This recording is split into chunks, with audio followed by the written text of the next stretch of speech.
Senhoras e senhores, sejam todos muito bem-vindos para mais um episódio do SigmaCast. Hoje eu estou feliz demais com a chance de falar sobre matemática, um direito, uma linguagem e uma forma de pensar. Já que a gente vai falar de matemática, não podia ser diferente. Hoje eu não é um convidado, hoje eu tenho dois convidados para mais do que especiais. Eu estou aqui hoje com Gabriel Carvalho. Olá pessoal, sou Gabriel Carvalho, diretor da Unidade 912 Sul, coordenador de segmento, mas hoje, mais do que tudo, professor de matemática. Vou ter a satisfação da gente ter um papo aqui super agradável, se aprofundando sobre o tema, sobre o ensino da matemática aqui e trocando ideia com amigos, né? Se a conversa é sobre matemática, eu tinha que chamar sim Gabriel Carvalho, mas tem uma estreia no SigmaCast hoje. Seja muito bem-vindo, professor Marcelo Almeida. Opa, olá pessoal, tudo bem? Estreia, então tu imagina o nervosismo que a gente fica, né? Mas com duas feras como essa a gente vai tranquilizando. E a ideia hoje é a gente mostrar que a matemática ela é vida. A gente vai trazer a matemática, mostrar que ela não precisa ser o bicho de sete cabeças. A ideia é mostrar para vocês que dentro de casa a gente faz os nossos meninos aprenderem a matemática da melhor maneira possível. Vamos lá? Matemática para além dos conteúdos é hoje o episódio do SigmaCast. Vamos nessa.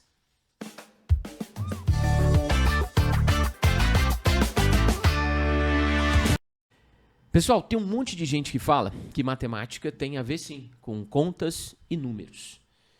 Mas por que, vocês que são dois grandes professores de matemática, por que ensinar matemática não é só ensinar a fazer conta? Por quê? Acho que, claro, assim, a parte inicial de matemática, eu acho que o primeiro contato que todo mundo tem, né, é a parte numérica, o senso numérico como um todo, o aprender a contar. Até do ponto de vista de evolução histórica, né, o primeiro contato que o ser humano teve com matemática foi os sistemas de contagem, os pré-históricos lá no início e as barrinhas ali contando os animaizinhos, né? É Mas a matemática é muito mais do que isso, né, Thiago? Assim, a matemática hoje ela é uma grande linguagem. Essa frase é atribuída a Galileu, né? Apesar dessas citações sempre serem polêmicas, porque a gente não consegue comprovar se realmente foi ele. Mas ele fala que a matemática é a linguagem na qual Deus escreveu o mundo. E eu acho que é muito disso, né? A matemática, de fato, ela é um organismo de linguagem na qual vai se desenvolver, depois disso, várias outras ciências, física, química. E é por meio dela que a gente consegue ter uma compreensão geral de como que o nosso sistema funciona, como que o mundo funciona. É isso, a matemática não é só uma operação, né? Se a gente pensar matemática como uma operação, vamos trazer para a língua portuguesa. Coloca uma letra qualquer, ela não tem significado, aquela letra. É a mesma coisa, um número puro, cru, ele não tem nenhum significado. Então, a matemática é uma linguagem, assim como as outras. E só que ela é uma linguagem que ela nos traz a ideia de entender padrões, ler aspectos, prever situações. Então, com a matemática, você consegue trazer para a vida do estudante um conhecimento diferente, um raciocínio diferente, uma lógica Cara, diferente. faz muito Então, sentido. é buscar com a matemática uma linguagem de mundo, não somente fazer conta. Porque fazer conta, você aprende lá nos bastidores, quando você está começando, 1 mais 1, 2 mais 2. Mas se você não ensinar o como, mostrando para ele o porquê daquilo é daquele jeito, ele vai aprender somente as contas e não pensar. Imagina, vou te ensinar porcentagem. Aí você aprende a porcentagem, mas vê na televisão que a inflação está comendo dinheiro, a inflação, mas você não teve um senso de aprender o que aquilo ali está falando. Então, eu posso falar que matemática tem a ver com uma forma de pensar, uma forma de entender o mundo, uma forma de interpretar códigos, signos, sentidos. E sim, com certeza. E hoje, Thiago, tem um ponto ainda mais forte nisso, né? Que a gente está num mundo cada vez mais tecnológico. Então, hoje, quando a gente vai pensar sobre linguagens de programação, que no fundo, no fundo são algoritmos, o aluno começa a aprender isso em matemática. Então, eu brinco muito, né? Aquela famosa, assim, passou mais um dia na minha vida e eu não usei fórmula de Bhaskara. Mas, para além do uso da fórmula de Bhaskara, para quem não lembra, né? Método para você resolver equações em segundo grau, a fórmula de Bhaskara, no fundo, ela é um grande algoritmo. Você começa calculando o deltazinho, que é o b quadrado menos 4ac, troca o b, troca o a, troca o c. Depois você vai lá para o x, que é menos b, mais ou menos raiz de delta sobre 2a, troca os valores aqui. Isso vai dar, magicamente, né, a resposta da equação. Se você olhar isso de uma maneira mais sistêmica, o que você está ensinando para o aluno é que aquela série de passos que ele está executando vai chegar no resultado. Isso é um algoritmo, que no fundo é um passo inicial para que você comece a falar sobre linguagem de programação. Então, por isso que essa linguagem matemática, hoje associada também à programação, ela está associada à lógica, construção de passos. e a matemática ela vai estar dando os primeiros suportes para esse processo de aprendizado. É isso. E assim, quando você coloca a matemática só como operação básica, você tira a beleza dela, né? Você tira a linguagem, você tira a leitura da matemática. Vamos pensar em álgebra. Nossa, álgebra é difícil. A álgebra não é difícil. A álgebra te ajuda a pensar de maneira reta, de maneira correta. Você estabelecer limites do seu pensamento, você organizar o seu pensamento. Então, se você consegue pensar algebricamente, meu amigo, qualquer área da sua vida que você precisar de usar o seu raciocínio, a álgebra te ajudou a colocar em ordem todos os caminhos que você precisa pensar. Então, a matemática, ela é uma maneira de lidar com o seu pensamento, com o seu raciocínio. Ela é bela, ela é linda. Eu sempre tive, assim, interesse em história. Sempre tive. E ser professor de história, o meu disparador teve a ver muito com a Idade Média. Então, eu tinha uma questão com o mundo medieval que me fez muito querer estudar essa parte e essa área. Como é que foi para vocês esse despertar? Cara, eu tô com 2 grandes professores de matemática, eu tô feliz de estar com vocês 2 aqui, e eu tô pensando, como assim? Como é que foi o despertar de vocês na matemática? Cara, pra mim é curioso, porque o meu era relacionado com dinheiro. Com dinheiro. Burgueses aqui hoje. Mas enfim, meu pai trabalhava com representação, e aí meu pai levava sacos de moeda lá pra casa, e a gente tinha que contar e separar aquilo pra ele levar e fazer as devoluções, juntar os saquinhos de 10, né? Que até o princípio da contagem eu lembro de um moleque, assim, 7 anos, contando as moedinhas de R$1 ali. Criando padrões como é que eu vou fazer isso ser mais rápido pra contar mais rápido? E meu pai dava uns prêmiozinhos pra gente quando a gente ajudava a contar lá. Mas, cara, esse foi meu primeiro contato, assim, mais forte com matemática. E dali eu gostei muito dessa parte introdutória, que é a parte de contagem, né? A gente tá brincando com isso. Mas exatamente da parte de começar a identificar padrões. De você começar a entender, caramba, as moedinhas de 25 centavos, a cada 4 aqui eu junto é R$1. E aí a gente vai brincando com isso. Então, acho que ali foi meu primeiro despertar para a matemática. Que é exatamente o passo inicial, né? Que é você tá trazendo a matemática para o concreto, né? Coisas do seu dia a dia. E aí você entende ela, de fato, como uma linguagem que está representando aquilo. Mas para mim, eu acho que o primeiro contato foi esse, tá, Thiago? E aí depois, mais para frente, tem um outro momento super importante, já citei aqui, né? No outro podcast que eu vim, que o meu irmão, ele formou em economia. E aí quando meu irmão ele estava fazendo economia, eu ajudava, teve um momento que eu ajudava ele em produção de trabalhos lá, enfim, digitando coisas para ele. Então foi um outro momento que eu também tive uma exposição grande à matemática, mas uma matemática mais superior. E aí foi um outro ponto de reforço muito legal, porque eu entendi como a matemática era a linguagem que descrevia os fenômenos de economia, né? E aí foi um outro momento super legal, também ligado a dinheiro, tá?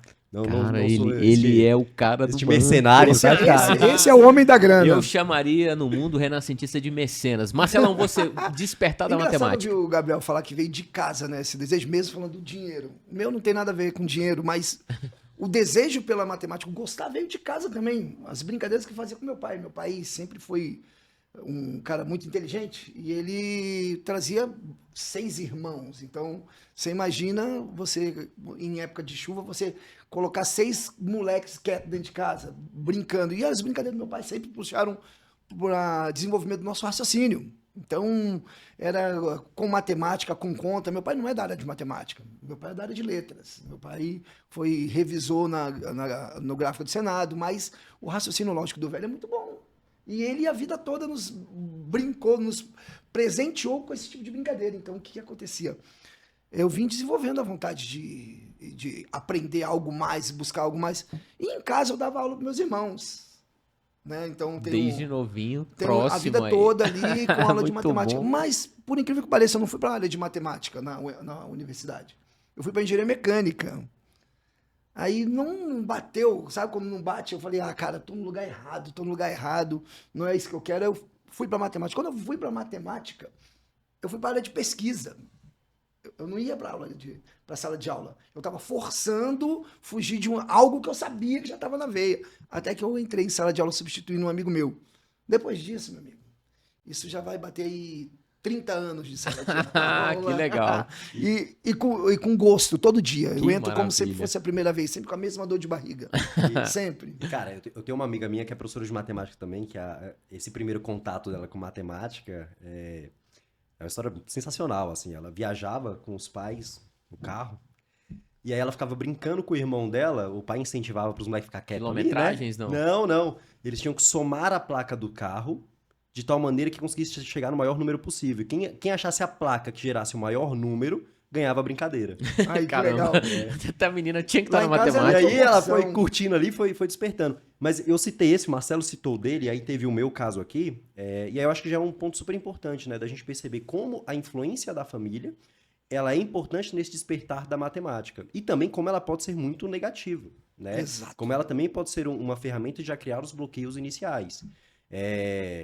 Do pai, da mãe já chegarem para a criança e falar assim, logo quando ela vai começar o primeiro aninho, o segundo aninho, nossa, matemática foi sempre muito difícil para mim, né? Poxa, isso aqui eu não consegui aprender, e aí como isso já vai gerando uma primeira resistência. Um afastamento.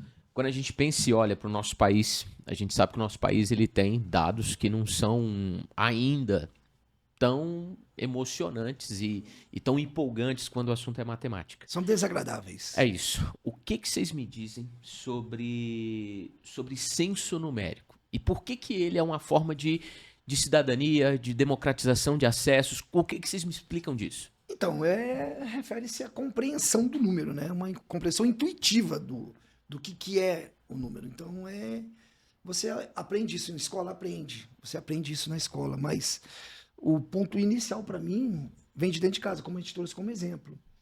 Então, você pegar e olhar um número, vou te dar um exemplo aqui, a nossa inflação hoje está girando aí em torno de 5%. 5%. O que significa esse 5%? O que ele vai acarretar lá na frente quando eu quiser comprar alguma coisa, quando eu for financiar alguma coisa? O que esse 5% vai acarretar no meu poder de compra? O que esse 5% vai acarretar na mensalidade da escola? O aluno hoje em dia, ele sabe trabalhar com a porcentagem, ele sabe trabalhar com a regra de 3, ele sabe calcular a porcentagem de um valor, mas não está tendo a noção do que isso significa no dia a dia, na vida dele. E o censo numérico é essa descoberta. É você trazer para dentro dele que existe a utilidade desse número, existe o porquê você utilizar aquilo ali, existe o conhecimento daquilo. Então ele tem que entender, a ideia nossa é trazer o entendimento de como você usa os números, as operações na sua vida cotidiana. E assim, eu falo que não é algo complicado, para mim é um direito de todas as pessoas, de todos os estudantes. É um direito, não é? Ele tem o direito de aprender a matemática. Ah, é difícil? Não é difícil. E não é só para o moleque bom, e não né? é só pronto, era esse ponto que eu ia chegar. Existem estratégias para que esse censo numérico seja utilizado, e estratégias boas de utilização. A gente já ouviu no outro podcast falando sobre erros. Caramba, quer coisa melhor do que o erro de um estudante? Mas hoje traz frustração para o estudante, porque está trabalhando com erro de maneira errada. Está trabalhando com erro na maneira punitiva. E, na verdade, você tem que pegar esse erro e mostrar para o aluno, cara, velho, olha só, vamos entender aqui. Olha onde você errou. Tá vendo aqui? Você errou aqui porque o caminho não está certo, esse caminho. Vamos buscar outro caminho, vamos pegar outro caminho e fazer que aquilo ali entre na cabeça de maneira diferente, que no próximo, que vai ter o mesmo argumentativo ali, ele não erra mais. Entendi. Então, é pegar o erro dele e fazer com que o erro dele se transforme num acerto lá na frente. Assim, isso é muito legal, cara. Isso é muito legal porque deixa o estudante feliz. E tem um ponto, Thiago, do censo numérico, cara, que... Vou fazer uma analogia que eu acho que isso fica muito claro. Imagine que você é uma pessoa e você é analfabeto, você não consegue fazer a leitura. Imagine o impacto que isso vai ter na sua vida. A matemática era uma linguagem com a qual você descreve fenômenos no mundo, igual eu comecei citando. A ausência do censo numérico é, de certa maneira, um processo de analfabetismo na qual a pessoa não vai conseguir ler o mundo ao redor dela. Como o Marcelo falou, ela vai ler um dado que vai estar no jornal, um índice de inflação, um dado do cotidiano, e ela não consegue fazer a compreensão sobre aquilo. E isso, claro, afeta a vida da pessoa diretamente. Te afasta, né? Te afasta. De algumas situações. E no fundo é isso, assim, você vai conseguir fazer uma leitura, você não vai conseguir fazer uma leitura adequada do que está ao seu redor, tá? Então, o censo numérico é essa capacidade que a pessoa ela vai conseguir estar lidando com os números dentro do seu cotidiano, e acho que para além dos números, depois vai crescendo também a capacidade dela fazer uma leitura matemática do que está ao seu redor.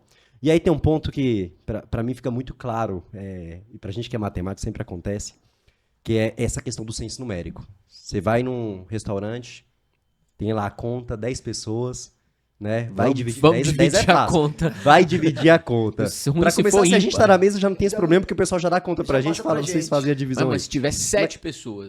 Mas assim, mas você vê o constrangimento da pessoa e aquela trava que ela fica assim, peraí, mas eu não consigo falar sobre... Esse constrangimento, ele chega a ser engraçado, porque dá pra ver na hora que você pede uma conta, uma multiplicação, uma tabuada simples, que a pessoa... Mas peraí, como assim? 7 vezes 7 o resultado não sai.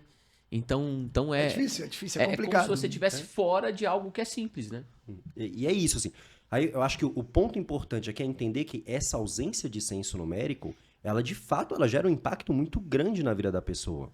Então é muito importante que a gente fomente bem a base da criança e esse primeiro contato com a matemática para que ela tenha, dentro da matemática, de fato, uma ferramenta que ela vai conseguir lidar bem para as necessidades que ela vai ter no dia a dia, né? E aí, acho que este é o primeiro ponto de partida para que a matemática ela seja agradável no processo de aprendizado para as crianças. Se nessa etapa de construção desse primeiro senso numérico isso não for bem estabelecido, o problema já vai se alongando. Aí você pega o senso comum. A gente está no dia a dia com o senso comum. Você vai na padaria, você dá nota de R$10. Se você não souber o troco que você vai receber, você vai ser enganado. Tá perdido, aí tá fora. Você vai comprar ali na loja qualquer, já dá nome de loja, fazer propaganda sem ganhar nada em troca. Você vai fazer uma compra, o cara fala assim, olha, vendo para você em 10 vezes sem juros. Não está vendendo em 10 vezes sem juros? A loja não está tendo o lucro dela? O preço que comprou não foi outro. Então, faz sentido. Você entendeu? Então, a pessoa consegue entender, através do senso numérico, que a matemática está em tudo. Você consegue... Quando eu olho para a nossa escola, pensando no Sigma, eu consigo perceber que os nossos alunos, de maneira geral, gostam muito da matemática. Eu vejo um entusiasmo. E assim, não tem como. Esse entusiasmo passa pelos caras que estão em sala de aula, passa por vocês. Como, gente, que essa, às vezes, uma forma mais tradicional de ensino da matemática tem afastado os estudantes da matemática? E o que vocês pensam sobre o ensino da matemática? Como vocês têm tornado possível? Eu vejo os nossos alunos entusiasmados com a matemática. Como é que vocês têm feito isso acontecer e dar certo? Cara, eu vou começar lá do segmento de anos iniciais. Legal. Né? A gente tem Jo Boaler, que é uma das principais estudiosas da área de educação matemática, uma pesquisadora de Stanford, e ela fala sobre a necessidade do ensino matemático ele nascer do concreto. Então essa é uma preocupação que a gente tem nos nossos anos iniciais, que a educação matemática dos meninos, ela nasce do concreto para depois ir para o abstrato. Então os meninos no sistema de contagem dele, eles começam juntando lá os bloquinhos, aí eles aprendem com agrupamento de 10, aí eles vão fazer a soma de 23 mais 40, aí eles entendem que 23 é 2 bloquinhos de 10 mais um de 3, e aí eles separam 40 para juntar os bloquinhos. Então, a construção que é feita já desde os nossos anos iniciais é a construção sempre partindo do concreto para depois chegar no abstrato. Ou seja, o cara não tem uma resistência, ele não fica com medo, ele está vivendo aquilo como qualquer disciplina. É isso, porque é palpável. Legal. Né? Porque o processo de contato que ele está tendo com aquilo é concreto, é palpável, é algo que ele tem na mão. E aí eu acho que o primeiro contato que os nossos alunos têm com matemática já é muito positivo. E que já acaba com um grande problema, que é, já desde os anos iniciais, construir bloqueios na área de matemática, algo que vai perdurando para toda a vida do aluno. Porque, assim, a matemática ela tem essa particularidade, Thiago. Assim, matemática ela é uma ciência de blocos contínuos. Então, se na história um aluno não aprendeu com você sobre Idade Média, isso talvez não impacte ele em aprender sobre Era Vargas. Na matemática, se o aluno lá na fase inicial ele não aprender sobre frações, isso vai impactar diretamente ele aprender estatística, ele aprender probabilidade. Então, esse primeiro contato ele é super importante. Tem pré-requisitos, né? E vai continuando. Inclusive, assim, o primeiro grande trauma das crianças de modo geral é quando vai aprender fração, porque é o primeiro elemento mais abstrato que ele vai ter contato, né? Entender que aqueles numerozinhos estão significando uma parte do todo. E na escola a gente não pega da maneira tão abstrata. O menino vê a fração, né? Exatamente. O menino vê a fração. Tem a pizza ainda. Isso, mas é isso. Bloco. Mas sabia que isso é ensinar matemática dentro de casa? Legal. Aí vamos lá, você falou da forma tradicional. O que acontece? A gente falou um pouco atrás do erro, né? Um pouco atrás do erro. Então, a forma tradicional, eu até falei já, ela penaliza o erro. E a matemática, ela é tida como se estivesse apostando na corrida. Aquele que termina mais rápido, aquele que faz mais rápido, aquele... E na verdade não é. Na verdade não é. Eu fiz uma dinâmica com a galera da terceira série do ensino médio. Eu coloquei umas questões para a meninada fazer. Eu falei assim, galera, hoje eu vou pontuar vocês. Botava a questão e dava pro pincel. Quem vem no quadro? Hã? Como assim? Do ensino médio, no quadro? Eu falei, vocês vão no quadro. Ah, mas, cara, não é mais. E se eu errar? Eu falei, ponto. Você vai ganhar um ponto comigo, porque se você errar e teve coragem de vir no quadro e mostrar o seu erro. Porque o seu erro vai tirar a dúvida de um monte de gente que tá aqui. Cara, foi uma festa em sala de aula. Eu falei assim, eu vou fazer de novo. Eu entrei em sala para dar aula, na segunda aula os meninos, não, professor, vamos terminar aquela dinâmica. Eu usei 2 aulas com terceira série do ensino médio, batendo em cima dos erros deles, trabalhando com sistema de equações, eles resolvendo no quadro. Ó, por que tá errado aqui? Onde que tá o erro? O que a gente pode fazer para melhorar isso? É isso aí. Ah, mas eu errei, eu não vou ganhar um ponto. Eu falei, quem disse que você não vai ganhar um ponto? Só você ter levantado, você já tem seu ponto total comigo, eu não estou preocupado com o teu ponto. Estou preocupado com o teu conhecimento e teu aprendizado, que é o mais importante. Então, enquanto você está errando e está me mostrando onde você está errando, eu vou estar te parabenizando. Porque aí a gente vai poder matar o seu erro, acabar com ele. Coisa que a tradicional... Em outro momento, não era assim. Entendeu? Não era. Eu passei por isso. Quantitativo, numérico, somativo. Eu falo para os meninos em sala que na época que eu estudava, eu escrevia na pedra, entendeu? Minha época é antiga, né? Esse é meu chefe que fala para mim. De vez em quando né, a gente pega no pé um do outro. Mas, cara, isso que o Marcelo tá falando é super importante, porque, tecnicamente, você precisa entender que o processo de construção da educação matemática e do raciocínio matemática, ele é um processo de tentativa e erro. Boa. Então, esse é um elemento que eu sempre puxo quando eu estou lidando com os nossos alunos dentro do ensino médio. Tiago, onde que acontece a parte experimental de física, química, no dia a dia e dentro de laboratório? Nos fenômenos. Então, quando eu vou fazer um experimento de física e química, eu vou lá para o laboratório fazer isso para os alunos. Cara, quando eu fui fazer o meu mestrado na matemática, eu brinco sempre quando eu mestrado para os alunos, o meu experimento no meu laboratório era um quadro que eu ia lá com o meu professor, ia fazendo processo de tentativa e erro para explicar um elemento e ele ia me corrigindo. Então, o laboratório da matemática é um caderno, uma caneta na qual você vai tentando resolver as coisas. E quando os alunos, eles deixam de entender isso e eles passam a se punir pelo erro e achar que eles têm que acertar tudo de primeira, este aluno ele vai ter um desenvolvimento medíocre em matemática. A grande diferença entre um aluno que é razoável em matemática e um aluno que é bom, diferenciado, são 2 elementos. O primeiro elemento é o processo de resiliência, é esse aluno entender que, cara, para aprender matemática, eu vou errar e vou tentar de novo. Tentativa, né? E vou errar, e vou tentar de novo, e vou errar, e vou tentar de novo. É assim que se aprende matemática. E o segundo elemento é a criatividade. Que a matemática, quando você vai para processos de solução de problemas, ela está diretamente ligada a processos criativos. E como é que você vai desenvolver esse processo criativo? Também por meio de estar tentando resolver e vai errando e vai tentando de novo. E vai arrumando formas diferentes, né, de resolução, de encontrar esse resultado. Quando você pega, cara, alunos que têm preparação olímpica, alunos que se preparam para provas de Olimpíada de Matemática, Olimpíada Canguru, você tem questões que têm um raciocínio muito diferente. E aí, quando eu faço essa questão para o aluno, eu sempre chego para ele e falo assim, galera, tá vendo isso daqui? Provavelmente vocês não iam pensar de primeiro. Não ia ser o pensamento que vocês iam ter. Agora que eu mostrei para vocês, você tem que pegar essa ferramenta nova. Imagina que o seu aprendizado de matemática é uma caixa de ferramenta. Pega essa ferramenta nova e coloca na sua caixa de ferramenta. Na próxima vez que você for resolver, você vai pegar essa ferramenta e vai tentar. E aí você tem uma outra ferramenta que é a chave de fenda, outra que é um martelo. Cada um desses raciocínios de matemática que você vai aprender é uma ferramenta que você vai colocando nessa caixa e no final você tem um problema e você vai usando cada uma delas para tentar quebrar esse problema. Isso é construção de repertório. E a construção desse repertório na matemática, ele é construído por esse processo de tentativa e erro. Então, o erro, ele de fato é um elemento super importante dentro do processo de educação matemática. Porque, na verdade, ninguém nasce ruim em matemática, né? Ninguém nasce ruim. Pô, você é ruim em matemática. Ó, você nasceu hoje e tá carimbado assim, você não sabe matemática. Ninguém nasce.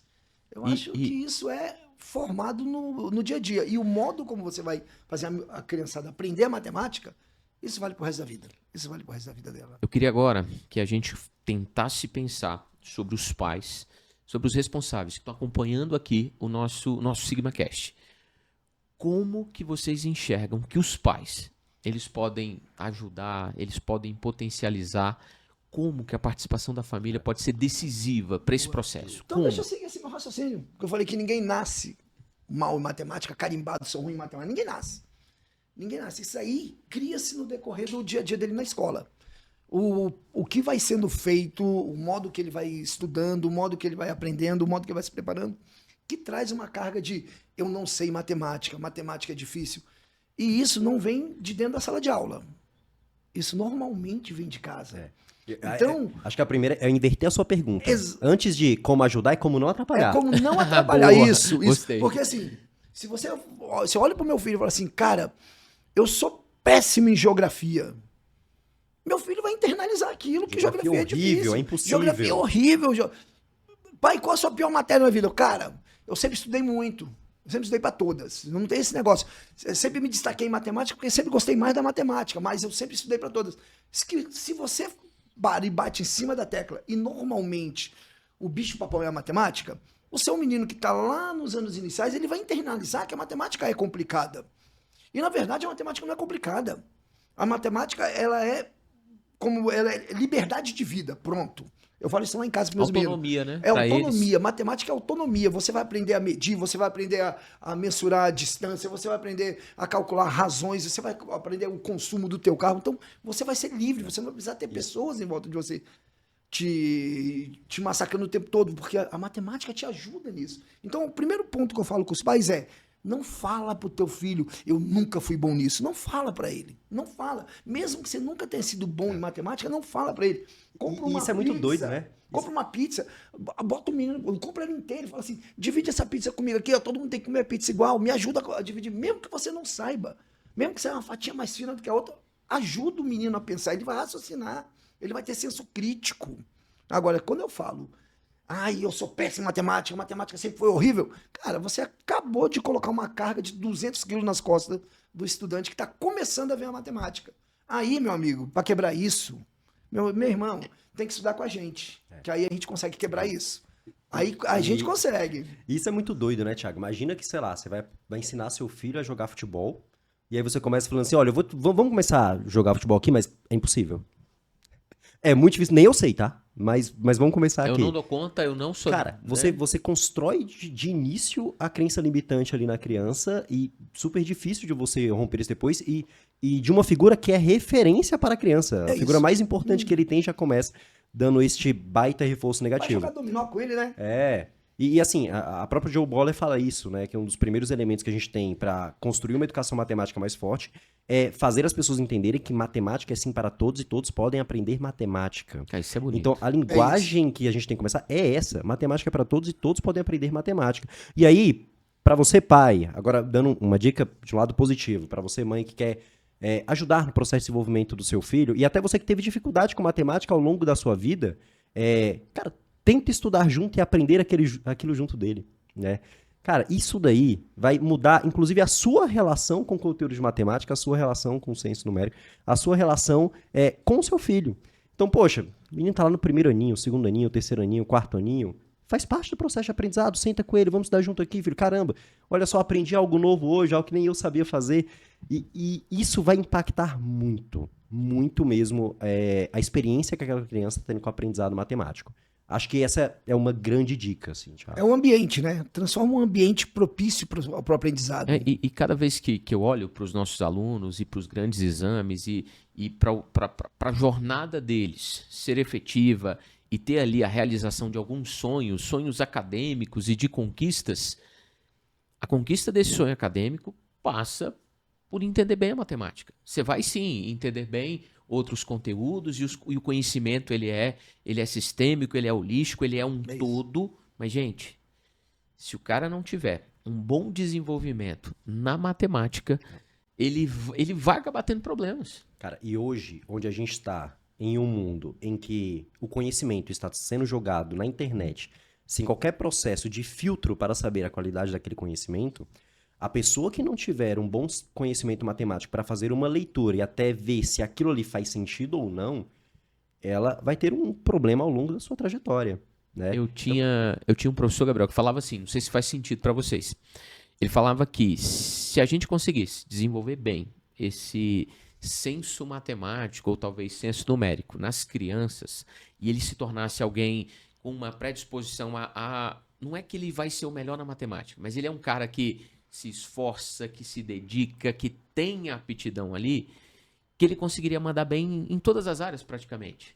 É porque ela desenvolve o raciocínio. E ele falava isso com muita certeza, assim, E ele dá matemática, ele falava assim, Thiago, se o cara conseguir se desenvolver nisso daqui, as outras áreas vão se tornando muito mais possíveis. Porque a partir do momento que você consegue fazer construção de algoritmos e fazer ligações lógicas, tudo vai fazer mais sentido. Se eu sou uma pessoa que aprendi bem matemática, consigo fazer ligações lógicas entre elementos distintos, quando eu for aprender história, eu vou aprender sim que o que aconteceu lá na época medieval influenciou o que vai acontecer lá na frente num fenômeno histórico. Eu consigo fazer as ligações com mais clareza de elementos que parecem desconexos, porque o seu pensamento lógico ele funciona de maneira diferente. Ou seja, a matemática tem a ver com cooperação, com resolução de problema, com pensar... Conexão de mundo. É conexão. Matemática é conexão, não tem jeito. Você trouxe a ideia da história, você consegue conectar coisas que você fala assim, cara, não tem conexão. Tem. E quando você consegue raciocinar, eu trouxe até a ideia da álgebra, porque eu falei da álgebra, porque geralmente para todo mundo a álgebra é mais difícil de se estudar. Pra quem não lembra, pai, você que está em casa, você que não lembra, a álgebra é quando começa a aparecer ali o xizinho, as letrinhas. Quem colocou letra na matemática? Quem colocou letra na matemática? Que geralmente é o segundo grande... como é que eu posso falar? Desafio que a pessoa tem ao longo da trajetória escolar dela. A primeira é fração, aí já dá um trauma. A segunda é quando aparece o X pela primeira vez. E o aluno tá lá a vida inteira falando de numerozinhos. E o que diabo é esse X que quando o pai aqui, fala, né? agora acabou, preciso de ajuda. E é curioso, porque esse segundo elemento, geralmente é quando o pai deixa estudar com o filho, porque é geralmente o momento de impacto na vida da trajetória dele também. É dele. Aí ele fala, não, daqui pra frente eu não consigo ajudar mais. Aqui é com você. Aqui é com você. Mas aí a educação é diferente. Naquela época do pai, que é a nossa, Joe Boller fala também sobre isso, a mentalidade fixa. Eu não sei, eu não vou seguir. Eu não sei, eu não passo adiante. Cara, a gente tem que ter mentalidade de crescimento. Eu não sei, mas eu vou buscar meios de conseguir. Eu vou buscar caminhos para conseguir. Eu vou buscar caminho para crescer. Ou se você não tiver essa mentalidade, você vai ficar parado, meu irmão. Você vai ficar parado. Então a matemática tem muitos caminhos que você pode buscar. Um primeiro caminho é, pai, não fala pro seu filho que você é horrível nisso. Esse é o primeiro caminho. Não bote essa carga no menino. Não bote essa carga. Abra caminhos para que ele busque o conhecimento. Eu acho isso fundamental. E aí, Thiago, tem uma outra que você falou assim, de dicas que a gente pode dar para os pais ajudarem as crianças. Cara, hoje você tem muitas plataformas muito legais de ensino em matemática. Então, no Sigma mesmo a gente usa o Matific. Que é a plataforma de gamificação. Cara, ontem mesmo, meu filho tava lá em casa, papai, abre a plataforma pra gente jogar juntos aqui. Se amarra, adora. Didática, e aí eu, em vez de só chegar lá, abrir, deixar ele jogando, eu sempre lá do lado, vou brincando com ele, puxo um elemento lá e já comento. Mas hoje você tem muitas ferramentas eletrônicas que os pais também podem estar trazendo ali pro dia a dia do filho para ajudar, né? Até mesmo tem um famoso aplicativo que as pessoas usam para aprender idiomas. Eu não vou falar porque a gente não tá recebendo do cachê. Passarinho? Do passarinho. Opa, esse mesmo. Eu conheço. Muitas pessoas não sabem. Sempre que eu conto isso, eles fazem cara de surpresa. Mas naquele aplicativo tem uma parte de aprender a linguagem matemática. Dentro dele? Dentro dele. E aí você aprende as operações, equação. Como se você estivesse aprendendo um idioma naquela mesmo formato. E é sensacional, cara. É sensacional. Eu brinco muito com meu filho com ele. O Enzo o Thiago vai chegar em casa hoje e vai abrir. Vou fazer esse negócio, eu vou fazer. O Enzo foi nesse aplicativo aí até chegar em equação. Ele falou assim, botou letra, é só para depois, eu vou continuar nas contas. Eu sempre fui muito bom em matemática, assim. Eu sempre gostei muito. Quando eu faço, e até hoje eu faço com os nossos alunos e vou seguir fazendo a prova do Enem, meu retrospecto é sempre muito legal. E o que eu acho que me ajuda muito nessa matemática é essa base. E eu acho que a nossa escola faz isso muito bem. Que os nossos anos iniciais são muito bem desenvolvidos para que ele goste, para que ele tenha aptidão, para aquilo fazer parte da vida dele. Eu me lembro pequenininho que eu chamei a atenção na escola pela primeira vez na 4ª série do Fundamental, porque eu ganhei um campeonato de multiplicação. Eu não sei explicar como eu ganhei, mas foi muito, muito rápido. A professora fez uma conta, eu ganhei, fez outra, eu ganhei. Ela veio para um resultado que ela achava que todo mundo ia errar. Eu respondi, aí eu fiquei assim, caramba, eu sou da matemática. E parece que assim, eu proclamar aquilo, assim, eu sou da matemática, me fez gostar. Não que eu não tivesse dificuldade, mas me fez tentar. E aí o que vocês estão falando faz muito sentido para mim. E olha o que você está falando, Thiago, da importância do reforço positivo, né, da recompensa, elemento que vocês até conversaram no último podcast aí, você e o Marcelo, do processo de recompensa durante a criação de hábitos. E aí eu deixo mais uma dica para os pais. Incentivem os filhos de vocês na participação de programas olímpicos. Eu ia falar assim. Caraca. Cara, excelente. Um aluno de anos iniciais receber uma medalha de uma Olimpíada Canguru quando ele tá ali no seu 3º aninho, no seu 4º ano. Transformador. Isso muda a relação dele com o conhecimento. Se pra você ter sido campeão da Olimpíadas de multiplicação, imagine você receber uma medalha de ouro em uma Olimpíada Canguru, em uma OBMEP Mirim, ou até em outras provas também, a gente pode falar de OBA, mas incentive o filho de vocês a participar, porque isso pode mudar a relação dele com o conhecimento e, mais ainda, mudar a autoestima e a autoimagem que esse aluno tem de si mesmo. Não, e como as Olimpíadas, por exemplo, a Canguru, ela não vai falar de continhas, ela vai falar de situações, de lógica, de contexto e quantos meninos crescem, o quanto existe descoberta. Ah, não gostava muito não, fiz a Olimpíada, agora eu descobri que eu gosto, descobri que a matemática é pra mim. O Gabriel falou de ferramentas. Quando você faz uma Olimpíada, você não está em sala de aula. Não são questões normais do dia a dia. Não são questões probleminhas que eles estão acostumados do livro que todo mundo faz. São ferramentas diferentes que eles precisam aprender para poder resolver uma questão. Então, quando um estudante ganha uma medalha, quando o estudante recebe ali de honra ao mérito, e eu acho que esse ano nós vamos ter muita surpresa. Muita spoiler surpresa. Aí, mas tá um resultado aí que talvez seja um resultado histórico. Vem coisa meu boa. Coração chega, acelera, só de pensar, chega, arrepia, só de olhar isso. Preparem-se que vem coisa boa por aí. Mas quando o nosso aluno vai bem, quando o nosso aluno ganha uma medalha, é sinal de que ele começou a colocar dentro da maleta dele algumas ferramentas diferentes que lá na frente vão ajudar no raciocínio dele. Lá na frente. Tá plantando agora para colher lá na frente, no ensino médio, no Enem, num PAS, no vestibular diferenciado. Então, é muito importante que os pais entendam isso e coloquem os filhos para fazer. Incentivem os alunos a fazer. Cria aquele ambiente bom para ele. Assim, vale a pena. Ah, mas eu não sou bom. Não, eu não era bom. Você vai ser bom. Entendeu? Mude a fala, mude a mentalidade. Que aí você vai colher frutos imensos com isso. E assim, colocando o chapéu de pai aqui, 100% chapéu de pai, a prova da Olimpíada Canguru, assim como provas dessas Olimpíadas iniciais, são provas legais para o pai estudar com o filho. Eu não sou da área de matemática. Cara, não precisa ser. Pega uma prova da Olimpíada Canguru e vai resolvendo as questões com o seu filho. Você vai ver que, assim, vocês vão se divertir tentando fazer as questões juntos. É uma e vai ter questão boa. que vocês vão travar juntos. Mas, cara, quer apoiar, quer participar da rotina? Pega isso, pega uma prova e vai fazer junto com ele. Você vai ver como o relacionamento de ambos com matemática vai dar um salto. Eu vejo, assim, nossa parte é incentivar. Eu vejo isso nos nossos alunos. Eu queria aproveitar que o diretor-geral vai ver o programa, que eu queria fazer um pedido. A prova de história hoje acontece junto com matemática. É sofrido pra gente, porque eles só querem olhar pra matemática, eles só querem... Porque a disciplina é muito mais bonita, né, Thiago? Ela flui do coração, entendeu? Mas é fácil. Eu quero conseguir um dia mudar essa prova. Matemática e história seguem parceiras há bastante tempo. Há muitos anos. E é bonito, assim, vê-los... assim, correndo atrás e querendo e se dedicando e fazendo, e eu já recebi prova às vezes assim, o cara mandou uma boa nota, mas ele quis escrever na minha prova no final, Thiago, as minhas respostas estão menores, porque eu precisava muito mandar bem em matemática. O cara coloca lá. Queria focar ali em matemática. Ele deixa claro. E Thiago, deixa eu mudar de lugar aqui, porque você falou que você era bom em matemática. E você é um historiador, um baita professor. Como o seu bom relacionamento com matemática te ajudou nesse processo aí durante sua graduação em história, né, durante sua trajetória? Excelente pergunta. E quando você falou do dinheiro, eu fiquei de cara. A matemática se aproximou, assim, a minha vida da matemática também em função de dinheiro. Eu fazia muita conta pro meu pai. Pô, só eu que não. Eu tinha uma preocupação em guardar e juntar números e aproximar. E assim, de verdade... gostar muito da matemática fez toda a diferença no meu percurso da graduação, seja na história, na sociologia. Quando eu me vi na ciência política, Gabriel, gostar da matemática fez eu ajudar meus amigos numa disciplina de econometria.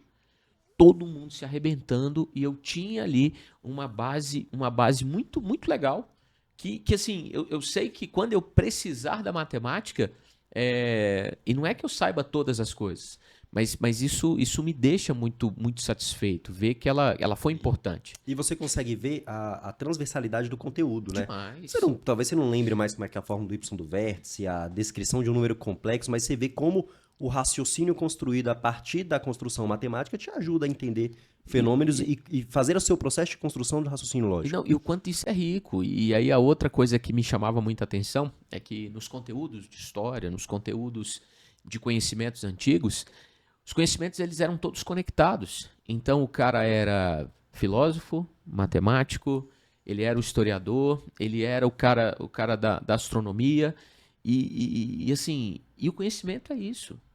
Então o conhecimento precisa de ficar, ele precisa estar conectado e nós, professores e educadores, nós ajudarmos nessa conexão e nesse despertar, porra, faz todo sentido. Esse é um baita ponto. Esse é um ponto muito legal. Como, de fato, a matemática e a filosofia nasceram juntos, né? Como as duas primeiras áreas de conhecimento. E se você pega os primeiros livros, né? Hoje transcritos ali, como Os Elementos, né? E você lê, ele é um livro de filosofia. De filosofia, quase. Total. Total. É a base axiomática, construção de conhecimento a partir de uma base axiomática que vai gerar proposições a partir disso e como isso vai gerando um conhecimento construído passo a passo. Gente, quer coisa, pode ser dicotômico o que eu vou falar, mas quer coisa mais humana do que a matemática? Tudo é criação humana. Tudo é criação e pensamentos voltados para identificar esse tipo de coisa. Eu estou transcrevendo de uma outra forma e apresentando. Isso é totalmente dos seres humanos, então eu acredito muito na matemática. Bacana. A gente tá chegando na reta final do nosso programa, mas antes de terminar, tem aquele momento especial. Vem aí, Sigma Dicas. A ideia é que nesse momento a gente deixe para nossa audiência 3 dicas. Meus amigos, Sigma Dicas.